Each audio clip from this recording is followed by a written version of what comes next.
So எல்லா கன்சல்டன்சியுமே fuck-up பண்ண chance இருக்குது. கத்தார் போகும்போது ஷெல்லா கன்சல்டன்சி இன்ஜினியரிங் படித்தா நீ படிக்கலாமா, ஃப்ரெஷராக வந்து உள்ளே வரலாமா, எப்படி உள்ளே வரலாம் அப்படின்னு கேட்டிருந்தேன். மெடிக்கல் டெஸ்ட் ரிப்போர்ட் வந்து மேக்ஸிமம் ஸோ இந்த எக்ஸ்ரே அப்புறம் காம்கா மெடிக்கல் எப்படி ஃபிட் ஆகிறது 300 ரியாலில் வந்து உங்களோட ஃபுட்.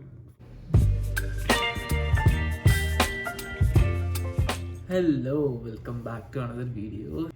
இன்றைக்கி வந்து நம்மளோட சப்ஸ்கிரைபர்ஸ் நிறைய கமெண்ட்ஸில் கொஸ்டின்ஸ் கேட்டிருந்தாங்க. ஸோ அந்த கொஸ்டின்ஸ்க்கெல்லாம் நான் வந்து இப்போ ரிப்ளை தரப்போகிறேன். ஸோ நீங்கள் கேட்ட ஃப்ரீக்வெண்ட்டான கொஸ்டின்ஸ்க்கெல்லாம் நான் இப்போ ஆன்சர் தரப்போகிறேன். So let's go. One of the most common question வந்து எனக்கு வந்து வர்றது வந்து கமெண்ட்ஸில் விசா எப்போ வரும், மெடிக்கல் நான் போட்டிருக்கேன், எனக்கு விசா இன்னும் வரல, எனக்கு விசா தரேன்னு சொல்லி 1 மாதம் ஆச்சு, 2 மாதம் ஆச்சு, 3 மாதம் ஆச்சு, எனக்கு இன்னும் விசா வரல, மெடிக்கல் மட்டும் போட்டிருக்கேன், எனக்கு எதாவது சொல்லுங்கள், பதில் சொல்லுங்கள் அப்படின்னு கேட்டுட்ருப்பாங்க. ஸோ நீங்கள் எந்த கன்சல்டன்சியில் போட்டிங்க விசா, அப்புறம் உங்களுக்கு எந்த மாதிரியான ப்ராசஸ் இருக்குது, லாங் டேர்மாக ஷார்ட் டேர்மா அப்படின்றது எனக்கு தெரியாது.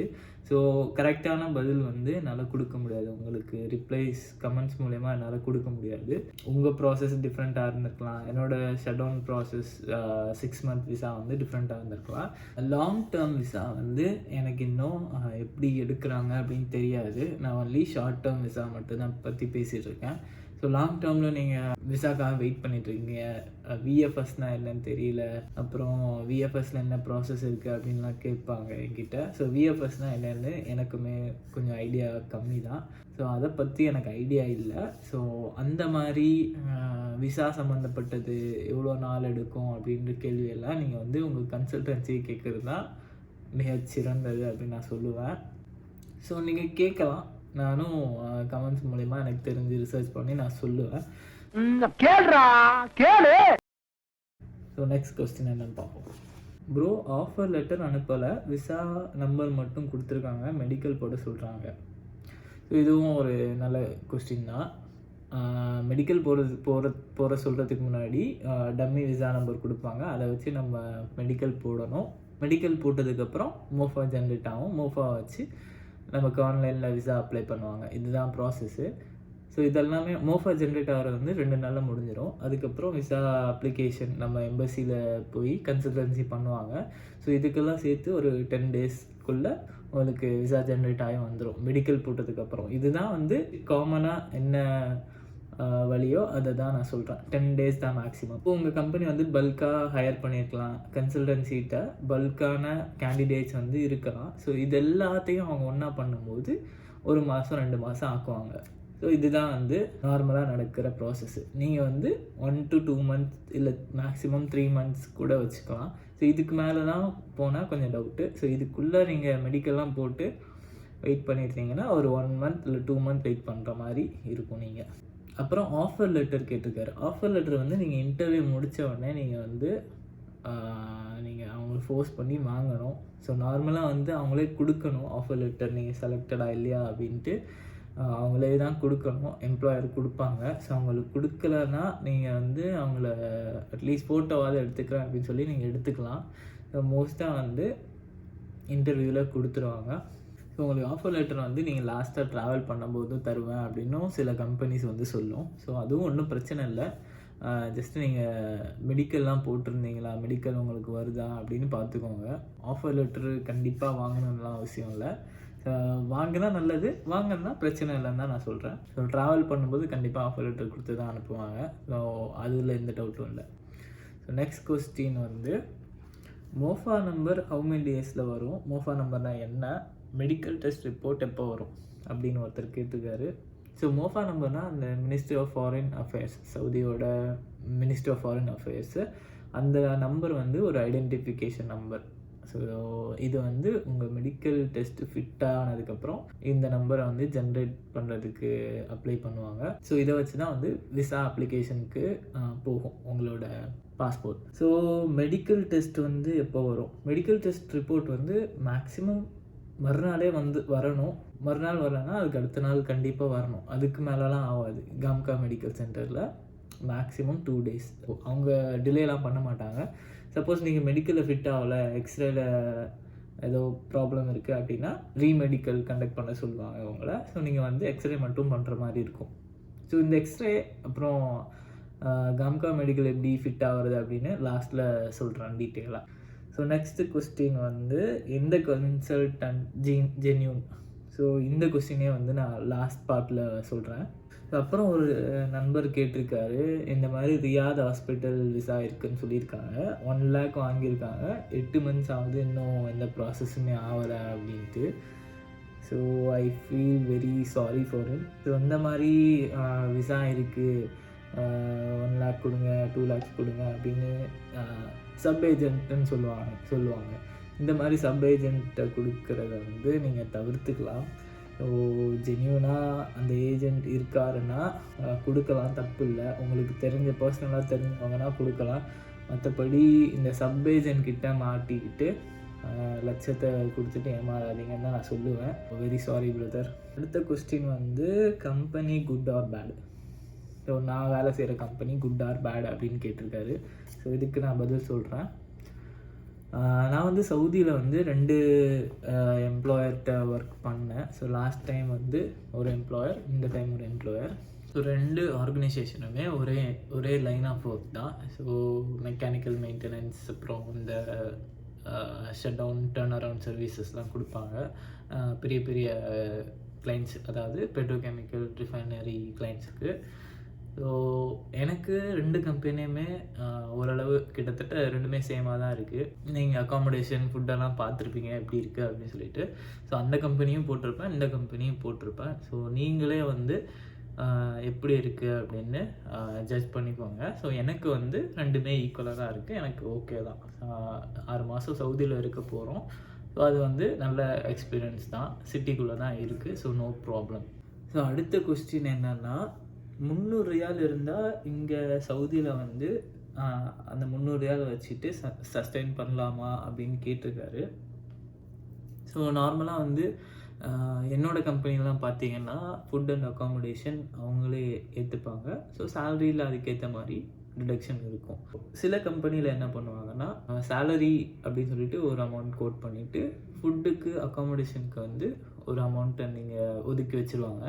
ஸோ ஃபுட்டுக்கு வந்து இவருக்கு சொன்ன மாதிரி 300 ரியால் அலோகேட் பண்ணியிருக்காங்க. சேலரி ப்ளஸ் 300 ரியால் வந்து எவ்ரி மந்த் கொடுத்துருவாங்க. ஸோ இந்த 300 ரியால் வச்சுக்கிட்டு நம்ம வந்து ஃபுட்டை மேனேஜ் பண்ணலாமா சவுதியில் அப்படின்னு கேட்டிருக்காரு. ஸோ மோஸ்ட் ஆஃப் தி கேஸஸில் வந்து கம்பெனிலே அவங்களுக்கு வந்து இந்த மாதிரி கேஸு யுட்டென்சில்ஸ்லாம் ப்ரொவைட் பண்ணிவிடுவாங்க. நம்ம வந்து க்ரோசரிஸ், அரிசி, பருப்பு அதெல்லாம் வாங்கி நம்ம வந்து சமைச்சு சாப்பிட்ற மாதிரி இருந்தால் அந்த 300 ரியால் வச்சு நம்ம மந்த்லி சர்வை பண்ணிடலாம்.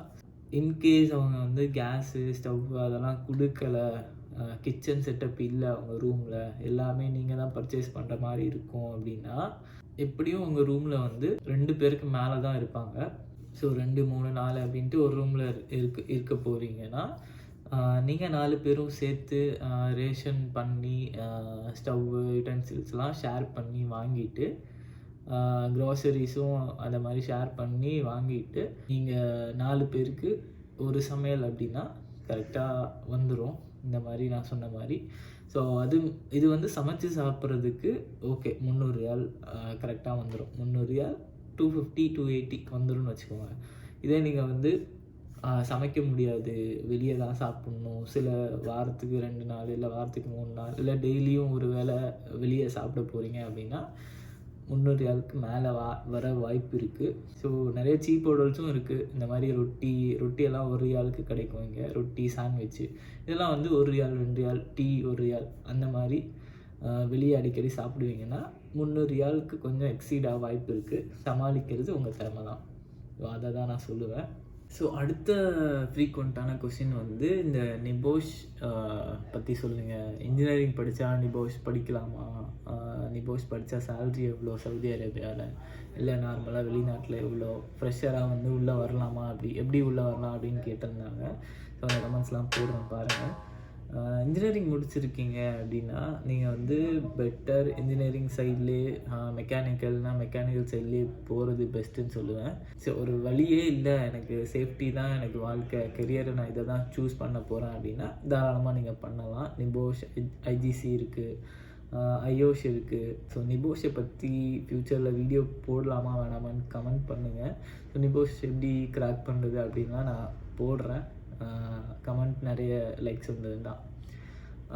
சேலரிலாம் எவ்வளோ, ஃப்ரெஷராக எப்படி உள்ளே வரலாம் அப்படின்னு சொல்கிறேன். நீங்கள் வந்து இப்போது ஃப்ரெஷராக நிபோஷ் முடிச்சுட்டு இருக்கீங்க, இந்தியாவில் இருக்கீங்க, வரணும் அப்படின்னா டைரெக்டாக அவங்களால சேஃப்டி ஆஃபீஸராக வர முடியாது. ஸோ எந்த கான்ட்ராக்டும் எடுக்க மாட்டாங்க. சேஃப்டி ஆஃபீஸருக்கு பதிலாக ஆயில் அண்ட் கேஸ் ஃபீல்ட்லேயே வந்து நிறைய போஸ்டிங் இருக்குது. அதாவது permit receiver, hole watcher, stand by man, fire watcher, இந்த மாதிரி பொசிஷனுக்கெலாம் சேஃப்டி டிகிரி நிறைய கம்பெனிஸ் வந்து ரிக்குவயர்மெண்ட்டாக வைக்கிறாங்க. சேஃப்டி சர்டிஃபிகேஷன்ஸ்லாம் வச்சுருக்கீங்க, உங்களால் டேரெக்டாக சேஃப்டி ஆஃபீஸராக வர முடியலை அப்படின்னா இந்த மாதிரி ஹோல் வாட்சர், ஃபயர் வாட்சராக, பர்மிட் ரிசீவராக நீங்கள் வந்துட்டு எக்ஸ்பீரியன்ஸ் கெயின் பண்ணிவிட்டு அதுக்கப்புறமா சேஃப்டி ஆஃபீஸருக்கு ட்ரை பண்ணலாம், கண்டிப்பாக கிடைக்கும். ஸோ ஒரு ஹோல் வாட்சர், ஃபயர் வாட்சர், அப்புறம் பர்மிட் ரிசீவருக்கு சேலரி எவ்வளோ வரும்னா, ஹோல் வாட்சர், ஃபயர் வாட்சருக்கு 30,000 to 50,000 வரும். பர்மிட் ரிசீவருக்கு வந்து 50,000 to 60,000 ஓடியெல்லாம் சேர்த்து பெர் மந்த் வந்து இந்த ரேஞ்சில் வரும். சேஃப்டி ஆஃபீஸருக்கு, எக்ஸ்பீரியன்ஸ்டான சேஃப்டி ஆஃபீஸருக்கு வந்து 80,000 ஆவரேஜாக வரும் சவுதியில். ஸோ உங்களுக்கு எக்ஸ்பீரியன்ஸ் இல்லை சேஃப்டி ஃபீல்டில் அப்படின்னா 50,000 to 70,000 நீங்கள் எடுக்கலாம். இது வந்து ஆவரேஜாக, இது வந்து கூடவும் செய்யலாம், குறையவும் செய்யலாம். சேஃப்டியில் என்னென்ன கோர்ஸ் படிக்கலாம்னு ஒருத்தர் கேட்டிருக்காரு. சேஃப்டியில் வந்து நிபோஷ், ஐஜிசி இருக்குது, ஐயோஷ் இருக்குது, அப்புறம் இந்த டிப்ளமா இருக்குது. இந்தியாவில் நீங்கள் ஒர்க் பண்ண போகிறீங்கன்னா இந்த ஆர்எல்ஐ, சிஎல்ஐ படிக்கலாம், 1 year கோர்ஸ். மகாராஷ்டிரா டெக்னிக்கல் போர்ட்லேருந்து நீங்கள் படிக்கலாம். வேறு என்ன கொஸ்டின் ஃப்ரீக்வெண்ட்டாக வந்திருக்குன்னா, மெடிக்கல் ஃபிட்டு, காம்கா மெடிக்கல் எப்படி ஃபிட் ஆகுறது அப்படின்னு கேட்டிருக்கீங்க. லாஸ்ட்டில் சொல்கிறேன்னு சொல்லியிருந்தேன். மெடிக்கல் வந்து மெடிக்கல் அடுத்த வாரம் இல்லை நாளைக்கு வருது, இல்லை ஃப்யூச்சரில் மெடிக்கல் போட போகிறோம் அப்படின்னு உங்களுக்கு தெரிஞ்சதுன்னா உடம்பு வந்து கொஞ்சம் ஹெல்த்தியாக பார்த்துக்கோங்க. ஜுரம் வந்துடாமல், சளி கிளி பிடிக்காமல் உடம்பை டேக் கேர் பண்ணிக்கோங்க. ஸோ எதுக்காக சொல்கிறேன்னா, லைட்டாக சளி இருந்தால் கூட செஸ்ட் எக்ஸ்ரே அப்போது உங்கள் மெடிக்கல் வந்து அன்ஃபிட் ஆக போகிறதுக்கு வாய்ப்பு இருக்குது. ஸோ முன்னாடியிலேருந்து சுடு தண்ணி, கொஞ்சம் கோல்டு ஐட்டம் சாப்பிட்றத வந்து தவிர்த்துக்கோங்க. ஸோ மெடிக்கல் ஃபிட் ஆகிடலாம். அதுக்கப்புறமா எந்த கன்சல்டன்சி வந்து ஜென்யூனான கன்சல்டன்சி, இதுக்கு நான் எப்படி ஆன்சர் பண்ணுறதுன்னு தெரில. ஸோ எல்லா கன்சல்டன்சியுமே ஃபக்கப் பண்ண சான்ஸ் இருக்குது. ஸோ இது வந்து கம்ப்ளீட்லி டிபெண்ட்ஸ், எய்தர் அந்த எம்ப்ளாயர், விசா கொடுக்குற எம்ப்ளாயரோட ஃபால்ட்டாக இருக்கலாம், கன்சல்டன்சி ஃபால்ட்டாக கூட இருக்கலாம். பட் அது வந்து அவங்களோட ஃபேட்டை தான் டிசைட் பண்ணுது. ஸோ ஒரு கேண்டிடேட் ஒரு கன்சல்டன்சியில் கொடுத்துட்டு பாஸ்போர்ட்டை சப்மிட் பண்ணிட்டு விசாக்காக வெயிட் பண்ணிகிட்ருக்கான், செலக்ட் ஆகிட்டு அப்படின்னா இந்த 2 வழியிலையுமே அவங்க வந்து பக்கப் பண்ணலாம். ஸோ இந்த மாதிரி நடக்கிறது வந்து சகஜம்தான். ஸோ எது நல்ல கன்சல்டன்சி அப்படின்னு நான் சொல்கிறத விட, நான் 2-3 தடவை நான் வந்திருக்கேன்ல, நான் இந்தியா விட்டு மற்ற கண்ட்ரிஸுக்கு ட்ராவல் பண்ணியிருக்கேன். ஸோ அது எந்த கன்சல்டன்சி அப்படின்னு நான் சொல்கிறேன். ஸோ ஃபஸ்ட்டு வந்து நான் கத்தார் போகும்போது ஷெல்லா கன்சல்டன்சி அப்படின்னு சொல்லிட்டு ஒரு கன்சல்டன்சி மூலயமா போனேன். ஸோ அது ஒன்று. செகண்டு வந்து சீகல் வந்து சென்னை பிரான்ச்சில் தான் நான் போட்டேன். ஸோ அதுவுமே ஒரு மும்பை மெயின் பிரான்ச் இருக்கிற ஒரு கன்சல்டன்சி தான். ஸோ நெக்ஸ்ட்டு வந்து ஆஸ்மேக்ஸ் கன்சல்டன்சி, இதுவும் சென்னையில் தான் நான் போனேன். அதுக்குமே வந்து மெயின் பிரான்ச் வந்து மும்பையில் தான் இருக்குது. ஸோ இந்த 3 கன்சல்டன்சி மூலியமாக தான் நான் வந்தேன் கல்ஃபுக்கு. ஸோ நீங்கள் கன்சல்டன்சி முன்னாடி போகும்போது நல்லா ரிசர்ச் பண்ணிக்கோங்க. ஸோ கேளுங்க, லாஸ்ட் டைம் வந்து அவங்க சக்ஸஸ்ஃபுல்லாக வந்து மொபிலைஸ் பண்ணிட்டாங்களா கேண்டிடேட்ஸ் அப்படின்ட்டு. ஸோ அவ்வளோதான் என்னால் டீட்டெயில்ஸ் சொல்ல முடியும். ஸோ நான் வந்து குறிப்பிட்ட கன்சல்டன்சி சொல்ல விரும்பலை, இது நல்லாயிருக்கும், இது பெஸ்ட்டாக கொடுப்பாங்க அப்படின்னு சொல்ல முடியாது என்னால். ஸோ நல்லா பண்ணுற கன்சல்டன்சி கூட தப்பு பண்ண வாய்ப்பு இருக்குது, தப்பு நடக்க வாய்ப்பு இருக்குது.